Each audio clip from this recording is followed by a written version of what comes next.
So the Gravel Institute is a corrupt institution in the sense that it's run by a billionaire. And so you should really question the motives behind what they're trying to do. When they start talking about socialism, you should ask yourself if it's socialism that they're actually advocating for. Keep in mind, socialism, as Dr. Richard Wolff mentions, is when you give the workers their work back.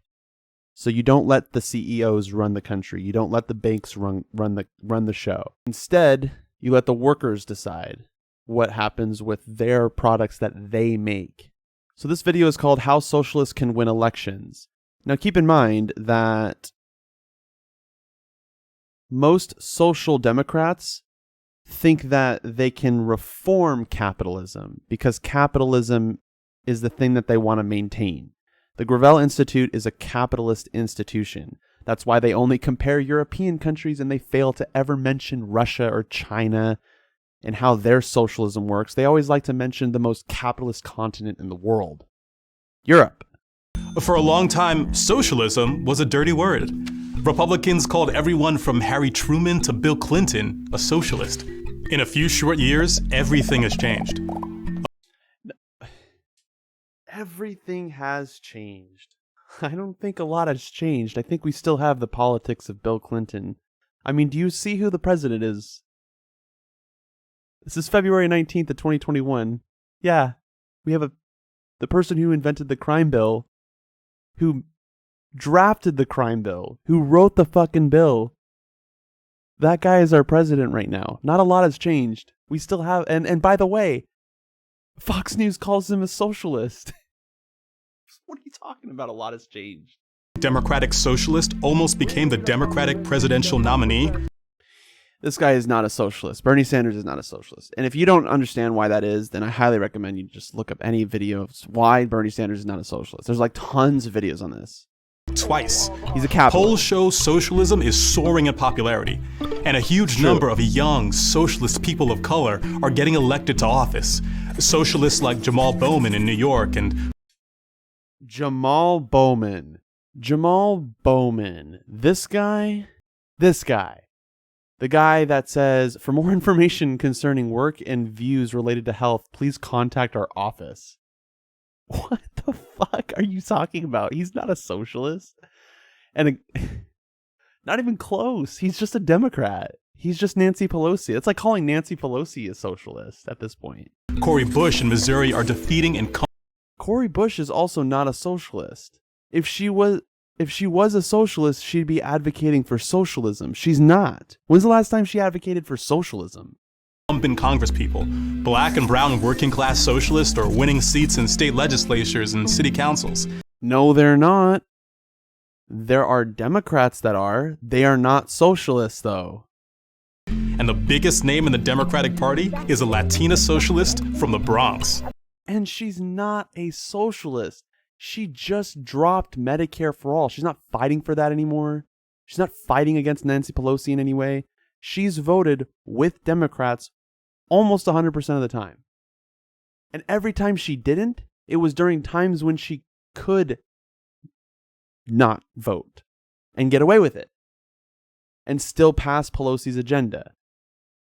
AOC is a paid actor. If you're excited about creating a society that works for everyone, you might be inspired by socialist big victories in 2018 and 2020. And you might be wondering if you too can become a voice for your community. That's what I'm here to talk about. I teach math at a middle school in Crown Heights, Brooklyn. That's cool you teach math. I got a math degree too. That's really cool. I'm an activist and a member of the Democratic Socialists of America. And in Democratic Socialists of America? You mean the one that failed to force a vote on Medicare for all during... I mean, like, look at what happened with Jimmy Dore and the Democratic Socialists of America. They're not even running on Medicare for all anymore. The thing that was originally in their whole, like, plan to begin with, they're not running on that anymore. The DSA is not a social... Just because you put socialists in the title doesn't mean that you're a socialist. And if you wanted a proof of that, why don't you look up what Nazi stands for? In 2020, I became the first black gay man to be elected a state senator in New York. It wasn't easy.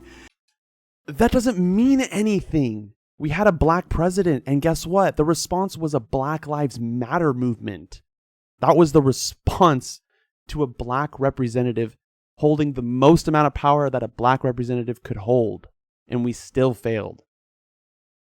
In the Democratic primary, I ran against a state assembly person who was endorsed by the incumbent. I was opposed by the local political machine, but in the end, I was opposed by the machine. You mean not the capitalists? The capitalists didn't oppose you? We won with 58% of the vote. It took a lot of hard work, but we won. And I want to help you do the same thing. So here are some things to consider if you want to run for office as a socialist. I'll tell you, right before we get into this, because this is fucking hilarious, let me tell you what you should do if you want to consider running for office as a socialist. What you do, it's pretty simple, okay? Everyone get out your notepads, get out your pencils. Let's do this. Ready? It's pretty simple. I'm not going to make you write a bunch of notes. It's just going to be one thing that you're going to write down, and it's this. Look up how to run for office. That's it. That's it. No more. Like, you don't need to do anything else. Just run for office. Just run. It's not that complicated. You just need like certain requirements depending on where you live. And then after that, you run for office. But that's not what's going to be said here. First, know why you're running for office. Most people who run for office, either Democrat or Republican, run because they have a big ego or they want a career in politics, and it's easy to feel like they're the ones who belong in office. Like you, the guy who's speaking here, like that guy. That leads me to my second point. We need more working class socialists in office, but you don't have to start by running for office. You don't have to start by running for office. That's how you run for office. This is an instruction manual for how to run for office. You don't have to run for office. Okay? Don't have to start with that. Why not? Let's hear that. Why not? I started out by campaigning for same-sex marriage in New York. But why I not? organized rallies for Black Lives Matter. I canvassed for Alexandria Ocasio. These are great things, but honestly, like, you don't need to do any of these giant fucking things to be able to run for office. Just run for office. Cortez.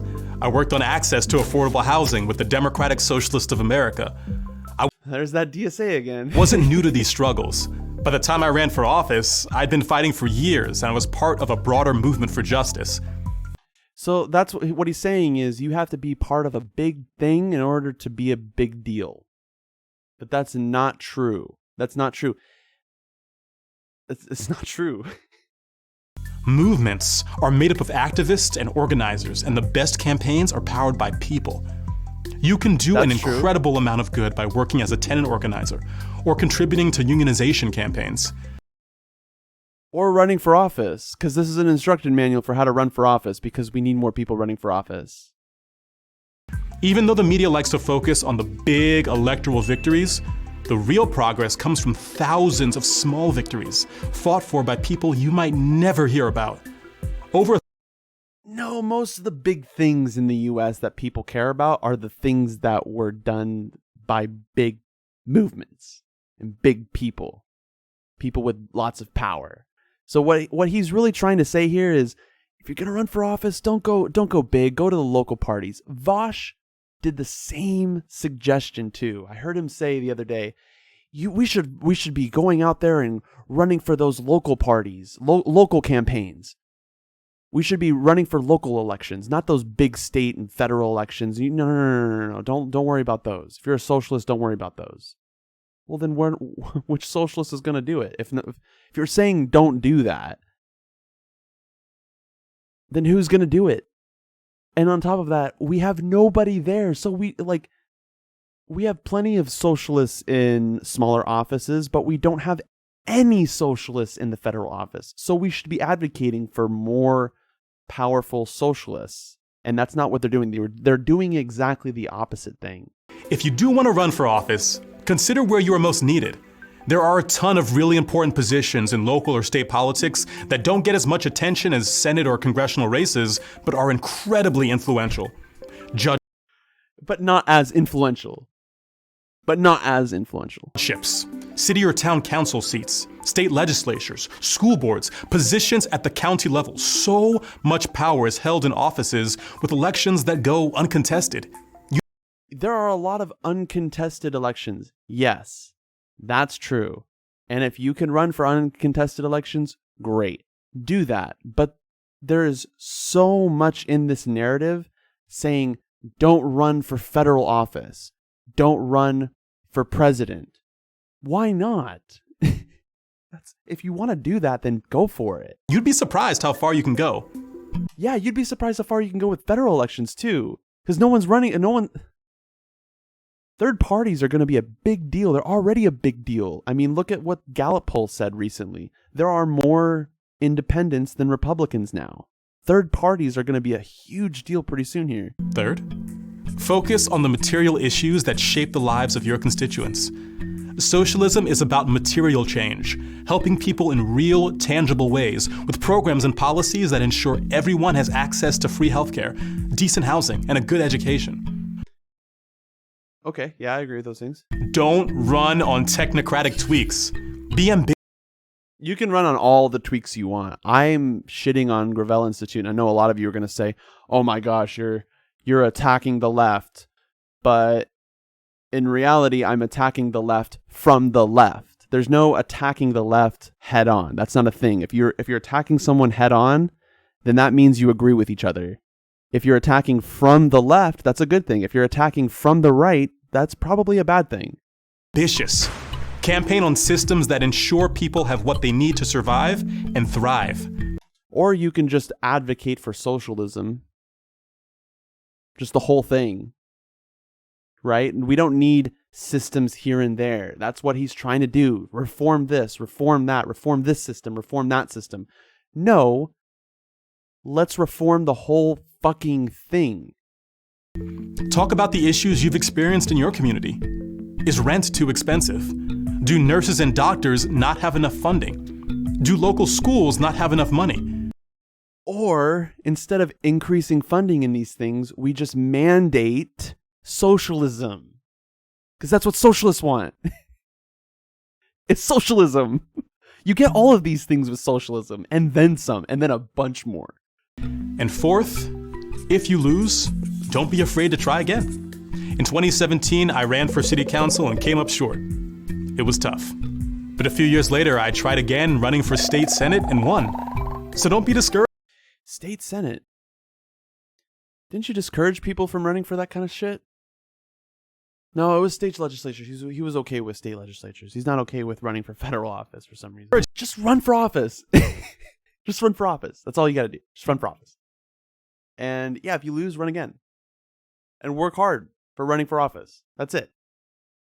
That's it. Like, most of these suggestions are just like platitudes and don't run for federal office. That's what I've heard so far. Together, we can create a better society, one that works for all of us.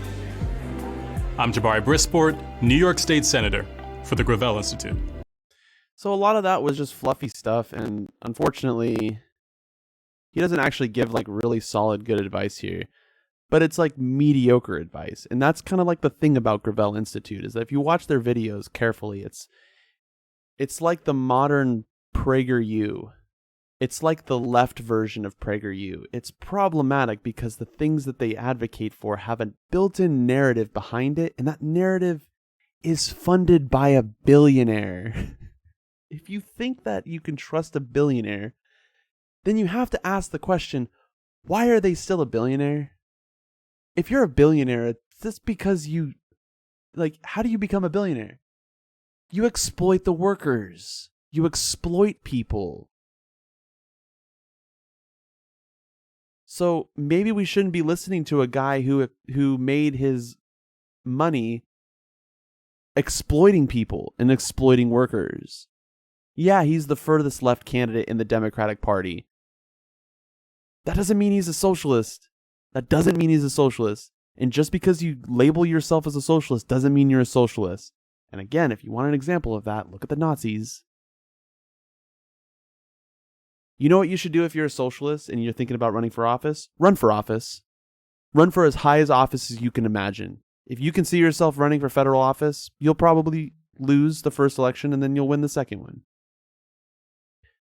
But shoot high, aim high. Don't aim low like this guy is trying to suggest. Don't aim low. Don't start going for don't start like going to protests and shit. Like just, I mean, you should do that. You should still do that, but you don't need to do that in order to become a politician. If you want to run for office, just run for office. It's that simple.